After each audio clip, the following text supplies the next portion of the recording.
If you're drawn to stories where justice finds its way through the most unexpected paths, where the desert holds secrets darker than the night itself, then you're in the right place. Make sure to hit that subscribe button and give this video a thumbs up, because what you're about to hear will stay with you long after the last word is spoken. Chapter 1. The Rope Between Earth and Sky. The Arizona Territory in 1887 was a land of contradiction. Beauty and brutality existed side by side, separated only by the thickness of a man's conscience. And in those days, conscience was a luxury few could afford. Her name was Ayita, which meant first to dance in her people's tongue.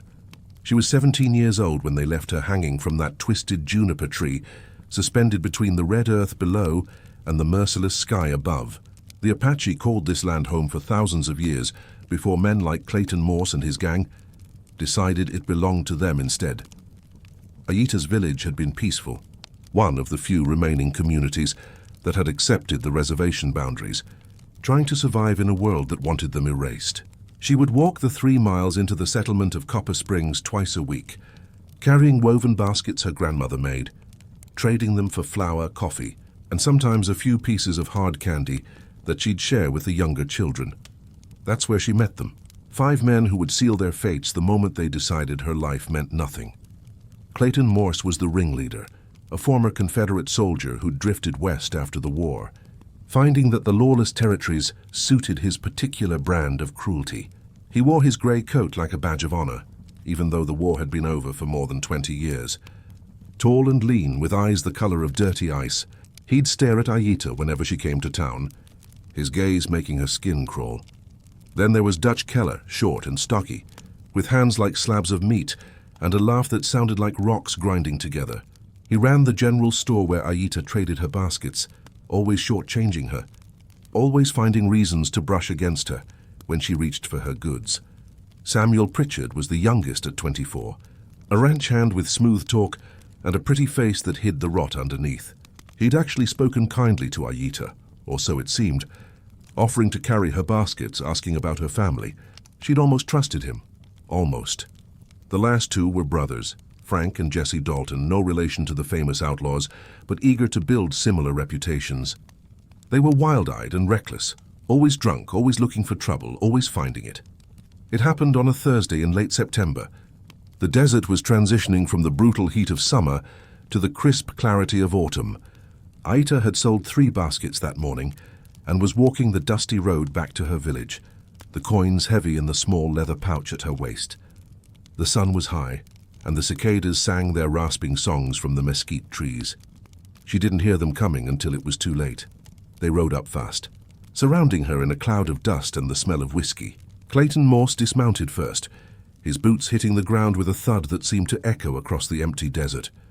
"Well, well," he drawled, his voice thick with alcohol and something darker. "Little Indian girl all alone. That ain't safe." Ayita's heart hammered against her ribs. She knew these men. She'd seen the way they looked at her, the way they talked among themselves when they thought she couldn't hear. "I'm going home," she said quietly, her English perfect. She'd learned it from the mission teachers who'd come through years ago. "Please let me pass. Please let me pass," Dutch mimicked in a high-pitched voice, and the others laughed. Ain't she polite? What happened next would echo across the desert for generations. The details are too dark to recount in full. But by the time the sun began its descent toward the horizon, Ayita's body hung from that juniper tree, a rope around her neck, her feet dangling 2 feet above the ground where they'd kicked the crate away. But they'd made a mistake, a critical mistake. In Apache tradition, death by hanging was considered the worst possible fate. The soul couldn't travel to the afterlife properly. It would remain trapped earthbound, neither fully dead nor truly alive. And when that soul belonged to someone who'd been deeply wronged, when innocent blood soaked into the desert sand while her killers rode away laughing, the desert had rules older than any white man's law. And the desert never forgot. Chapter 2, the first rope. 3 weeks passed. Ayita's body had been found by a traveling preacher and buried in the mission cemetery, despite protests from some of the town's upstanding citizens who didn't think an Indian girl deserved Christian burial. Father Miguel had performed the service himself, tears streaming down his weathered face as he spoke words of peace over her grave. Her family had been told she'd been murdered by unknown assailants. The territorial marshal, a man named Hawkins, who'd been in Dutch Keller's pocket for years, had made a half-hearted investigation that went nowhere. Justice, it seemed, would never come for Ayita. But the desert had other plans. The first death occurred on a moonless night in early October. Frank Dalton had been drinking at the Lucky Strike Saloon since sundown, celebrating a successful cattle drive, with money he'd actually earned for once. He stumbled out around midnight, singing an off-key tune, the cool night air doing nothing to sober him up. The walk back to the boarding house where he and his brother shared a room should have taken 10 minutes. They found him the next morning, hanging from a crossbeam behind the livery stable. His neck was broken, his body swaying slightly in the morning breeze that carried the scent of creosote and sage. The rope was old hemp, weathered by sun and rain. The strange thing, the thing that made even the hardened men of Copper Springs uncomfortable, was that there was no ladder, no crate, nothing he could have stood on. The crossbeam was 12 feet high, and Frank Dalton's boots were clean, not a scuff mark on them, as if he'd simply floated up into the noose. Suicide, Marshal Hawkins declared, filing the report before noon. Man was drunk, filled with remorse over something. Happens all the time, but Jesse Dalton wasn't buying it. His brother had been happy, drunk, and stupid, but happy. Frank wouldn't have killed himself. Couldn't have, not like that. Something ain't right, Jesse told the others when they gathered at Dutch's store that evening. The 5 of them stood in a circle, the lamplight casting long shadows on their faces. Frank was scared of heights. He wouldn't have climbed up there, drunk or sober. "You saying someone strung him up?" Samuel Pritchard asked, his pretty face creased with worry. Who'd want to kill Frank? The silence that followed was heavy. They all knew who might want revenge. They'd all been trying very hard not to think about it. "That Indian girl," Dutch finally said, his voice barely above a whisper. "For you don't think she's dead?" Clayton interrupted, his tone harsh. "Dead and buried." "Dead people don't kill nobody." But his eyes betrayed him. Clayton Morse had served in the war, had seen things that haunted his dreams. He'd heard stories around Confederate campfires about haints and vengeful spirits, about soldiers who died badly coming back to settle scores. He'd always dismissed them as superstition. Now he wasn't so sure. "We stick together," he said firmly. "Don't go nowhere alone, especially at night. This is just a coincidence. Frank probably had enemies we didn't know about. They wanted to believe him. God, how they wanted to believe him." That night, Jesse Dalton barricaded himself in his room, pushing his dresser against the door, checking under the bed and in the closet, like a child afraid of monsters. He lay in bed fully clothed, his pistol loaded and resting on his chest, staring at the ceiling. Sleep came despite his efforts, dragging him down into dreams that twisted and turned like snakes in the sand. He woke to the smell of desert flowers, the kind that only bloomed after rare rainstorms, sweet and cloying. But it hadn't rained in weeks. His room was dark, the lamp having burned out. And then he heard it, humming.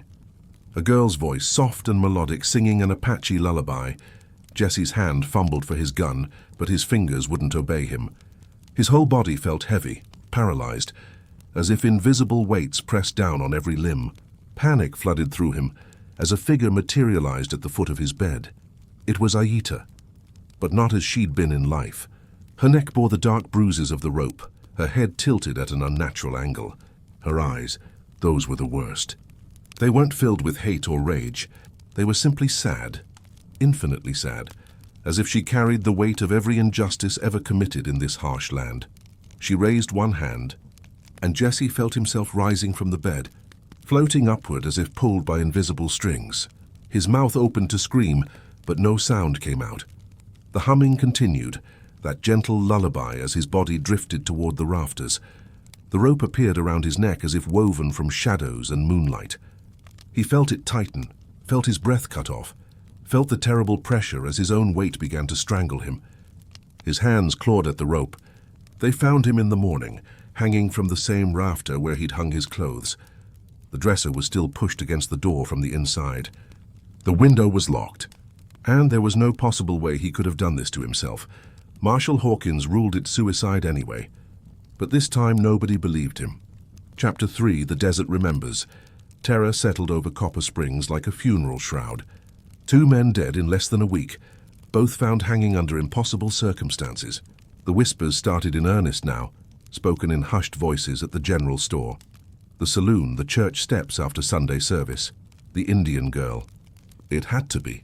She'd come back. Clayton Morse, Dutch Keller, and Samuel Pritchard found themselves bound together by fear and guilt, though none of them would admit to the latter. They took to staying in the same room at the boarding house, taking turns keeping watch through the night, guns loaded and ready. "This is insane," Samuel said on the 3rd night, pacing back and forth like a caged animal. He'd lost weight, his pretty face now gaunt and shadowed. "We should leave. Just ride out of here and never look back." "And go where?" Dutch growled. He'd been drinking steadily, trying to drown the fear, but it only made him see things in the corners, hear whispers in the wind. "You think distance matters to whatever this is?"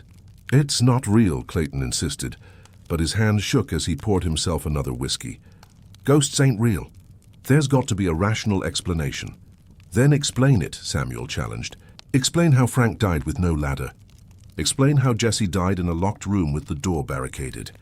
Explain the rope marks that appear on my skin every night." He pulled down his collar, revealing angry red welts around his neck, as if invisible fingers had been testing their grip.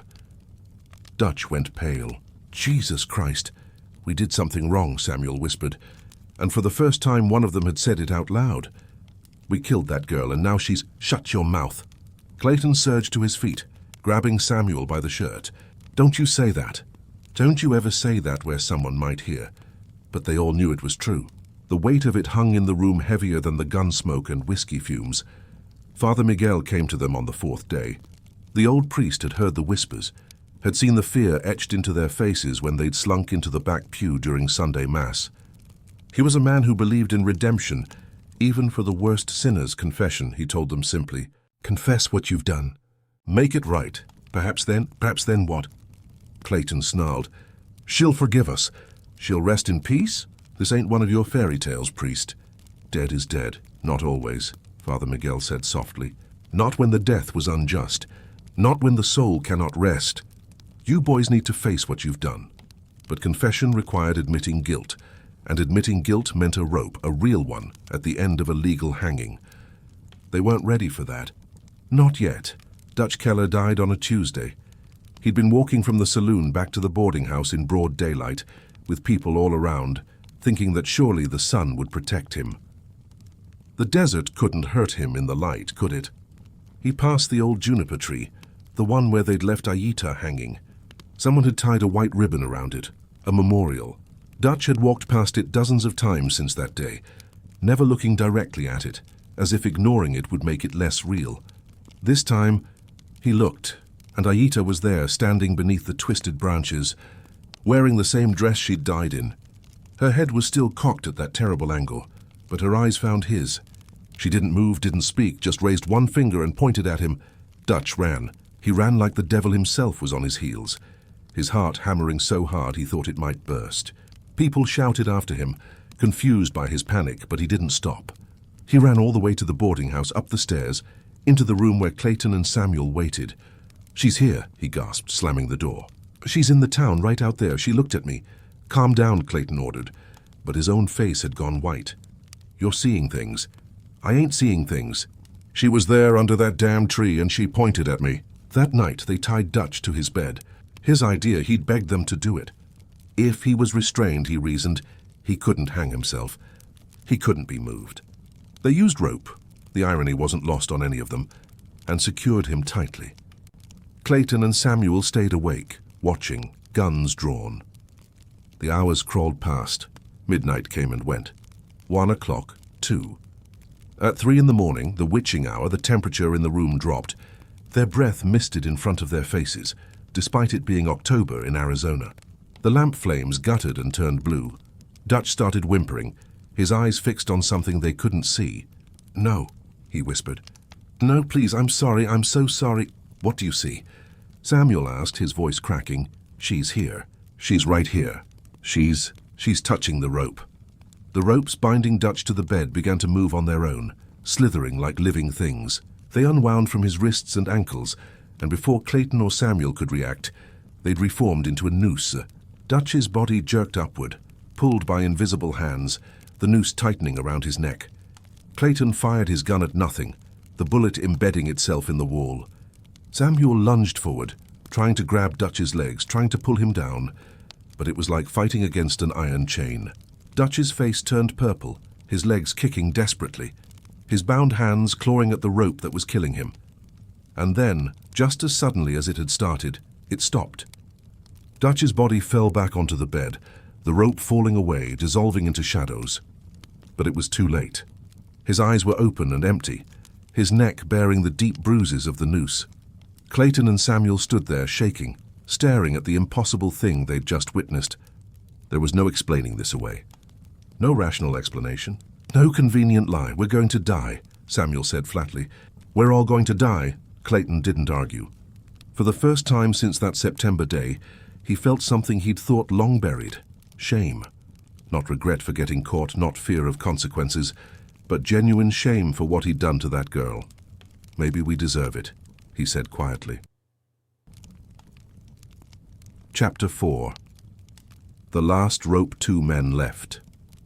Clayton Morse and Samuel Pritchard. The town had emptied around them. People were leaving Copper Springs in droves, spooked by the deaths, by the stories, by the palpable sense of wrongness that hung over everything like a storm that wouldn't break. Marshal Hawkins had finally left, taking the territorial records with him, and claiming he was going to Santa Fe for official business. Everyone knew he was running. Even Father Miguel had departed, though he'd spent hours trying to convince Clayton and Samuel to come with him. Face judgment in this life, he'd urged them. Don't wait for the next, but they'd stayed. Not out of courage, out of the certain knowledge that running wouldn't help. Whatever had come for the others would find them no matter where they went. The desert was vast, and her reach was longer. They spent their days in the abandoned general store, surrounded by goods that Dutch would never sell. At night, they didn't sleep. They couldn't. Every creak of wood, every whisper of wind, every skitter of a scorpion across the floor sent them grabbing for their guns. Samuel had stopped eating. His pretty face was now skeletal, his eyes sunken and haunted. He'd taken to talking to himself or to her, having conversations with empty air.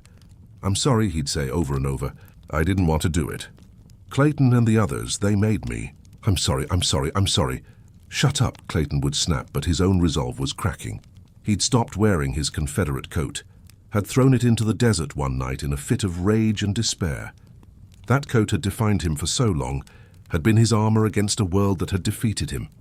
Now it seemed like just another piece of his rotting soul. On what would be their last night in Copper Springs, Clayton finally broke. "We should do it ourselves," he said suddenly, his voice eerily calm. "Quick, painless, better than waiting." Samuel looked at him with those hollow eyes. "You think she'd let us? You think she'd let us take the easy way?" We could try, but they didn't, because deep down they knew Samuel was right. This wasn't about death, it was about justice. And justice required them to feel what Ayita had felt, to experience the terror and helplessness and betrayal. She came for Samuel first. It was just after midnight when the humming started, that same Apache lullaby, drifting through the empty store like smoke. Samuel stood up, his movements jerky, puppet-like. His eyes were wide but unseeing, as if he was sleepwalking. "Samuel." Clayton grabbed his arm, but Samuel didn't respond. He walked to the door and opened it, stepping out into the desert night. Clayton followed, gun drawn, knowing it was useless but unable to do nothing. The full moon illuminated the landscape in silver and shadow. And there, standing in the middle of the dusty street, was Ayita. She looked more solid now, more real, as if she'd been gaining strength with each death. Behind her, Clayton could see them, Frank, Jesse, and Dutch, spectral figures with broken necks and empty eyes. "Samuel Pritchard," Ayita spoke, and her voice was like wind through canyon stone. "You smiled at me. You carried my baskets. You made me believe you were different." "I'm sorry," Samuel whispered, tears streaming down his face. "God help me, I'm so sorry." "God isn't here," she said simply. "Only the desert." And the desert remembers everything. The rope appeared around Samuel's neck and he rose into the air, his feet kicking uselessly. But this time Ayita let it happen slowly. Every second stretched into an eternity as Samuel strangled, his face turning dark, his hands clawing at the invisible noose. It took 5 minutes for him to die, an eternity of suffering. When his body finally went limp and fell to the ground, Ayita turned to Clayton. Her ghost army parted, creating a path between them. In the moonlight, with her tilted head and bruised neck, she looked like an avenging angel carved from stone and starlight. "I saved you for last," she said. "Do you know why?" Clayton found his voice, though it came out as a rasp. "No, because you need to understand. You need to truly see what you took from this world." She gestured, and suddenly Clayton could really see the life Ayita had lived. Her grandmother teaching her to weave, her mother singing to her as a child, her dreams of maybe one day having a family of her own, of living in a world where her people weren't hunted and hated. All the moments she'd never have, all the love she'd never give or receive, all the dances she'd never dance. "I was 17, Ayita whispered. "I had harmed no one. I was simply trying to survive in a world that wanted me dead. And you took everything." Clayton fell to his knees. For the first time in his life since he was a boy, he wept. Not from fear, though that was there, but from the crushing weight of what he'd done. The war had made him hard, had taught him that some lives mattered less than others, had given him permission to be a monster. But Ayita's life hadn't mattered less. It had mattered infinitely, and he'd snuffed it out like it was nothing. "I'm sorry," he sobbed. And unlike Samuel's desperate pleas, these words came from somewhere deep and genuine. "I'm so sorry. I was wrong. I was so wrong. Kill me, please. I deserve it." Ayita looked at him for a long moment. Then she spoke, and her words changed everything. "I don't want to kill you, Clayton Morse." He looked up, confused, hope and horror warring in his chest. "What? Death is too easy. I want you to live." She moved closer, and he could see through her now, see the stars beyond her translucent form. "I want you to live with what you've done. I want you to tell my story. I want you to make sure that no one forgets what happened here, what was taken from me, what you and men like you take from people you see as less than human." "How?" he asked, "and how do I do that?" "Find my family. Tell them what happened. Tell them all of it. Then spend the rest of your life trying to be better than you were. It won't erase what you did. Nothing can. But it's the only justice I want now." The rope appeared around Clayton's neck, and he felt himself lifted a few inches off the ground. He felt the pressure, the terrible choking sensation, felt death coming for him. And then, just before the darkness took him completely, she released him. He collapsed on the ground, gasping, the phantom rope leaving deep bruises that would never fully fade. "Every time you look in a mirror," Ayita said, her voice already fading, "you'll see these marks. Every time you forget, they'll ache. You'll never be free of this, Clayton Morse, but you'll live. That's my curse and my mercy." She began to dissolve, her form becoming mist and moonlight. The other spirits were fading too, finally able to rest now that justice had been served. "Will you rest now?" Clayton asked hoarsely. "Will you find peace?" Ayita smiled then, the first smile he'd ever seen on her face, sad and beautiful. "I'll rest. The desert has taken my revenge. Now it can let me go." And then she was gone, leaving Clayton alone in the empty street with 4 bodies and the weight of his sins. Epilogue. Clayton Morse kept his promise. He found Ayita's family and told them everything, accepting their rage and grief, standing there while her grandmother struck him with her walking stick until her strength gave out and she collapsed, sobbing. He gave them every cent he had, not as payment. Nothing could pay for what he'd taken, but because he had no use for it anyway. He left Copper Springs and never returned. The town died within a year, becoming another ghost settlement that the desert slowly reclaimed. The juniper tree where Ayita had hung remained standing for decades, and travelers would sometimes report seeing a white ribbon tied around it. Though no one knew who maintained it, Clayton spent the rest of his life working with the Bureau of Indian Affairs, fighting against the injustices he'd once participated in. He was never a good man. The weight of what he'd done saw to that, but he tried. God, how he tried. He told Ayita's story to anyone who would listen, making sure her name wasn't forgotten, making sure people understood what had been taken from her. The marks on his neck never faded. When he died at age 73, they were still visible, dark bruises that looked fresh even though decades had passed. Some said it was a curse, others said it was a reminder. Clayton himself thought it was both. He was buried in the mission cemetery, far from the others, far from Ayita. His headstone bore a simple inscription. Clayton Morse, he tried to make amends. Whether he succeeded, whether Ayita ever truly forgave him, no one can say. The desert keeps its secrets after all. But on certain nights when the moon is full and the air smells of desert flowers, travelers through that empty land report hearing something on the wind. It sounds like humming, an Apache lullaby. Not angry or vengeful, but peaceful now, finally at rest. The spirit of the Apache girl no longer walks the desert. Her story, however, remains, a reminder that justice has a way of finding those who think they've escaped it, and that every soul matters, every life has value, every person deserves to be remembered. If this story moved you, if it made you think about justice, memory, and the weight of our actions, I want to hear from you in the comments below. Share your thoughts, your own stories about righting wrongs or seeking redemption. And don't forget to subscribe to this channel and hit that like button, because stories like Ayita's deserve to be told, remembered, and never forgotten. Until next time, may you walk in peace and may the desert be kind to you.